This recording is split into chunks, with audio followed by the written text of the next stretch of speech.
তুফানে করাই নাম গো, তুফানে করাই নাম। এই আম আইছে সিধা ধর্মনগরের বইনের বাড়ির থেকে। আম ছোট হইলে কি হইব, টক আছে। পয়লা বৈশাখ আইছে, আর পয়লা বৈশাখে আমরা কবজি ডুবাইয়া মাছ মাংস খাই। কিন্তু মাছ মাংসের পরে একটু টক না খাইলে মনটা যেন বড়ই না।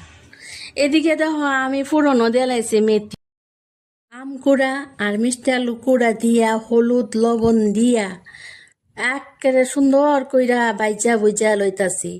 বাইজা বুইজা টাইলা টইলা ঠিক মতো লাল কইরা দিয়া এইবার আমি জল দিয়া দিলাম। দিয়া লাইরা চাইরা দিয়া একেবারে সুন্দর কইরা টকবক কইরা ফুটতাছে। এইবার দিয়া দিলাম গুড়, মিষ্টি গুড় দিয়া লাইরা চাইরা সুন্দর কইরা আমার তৈরি যে মশলাটা করছিলাম সেই মশলাটা এইবার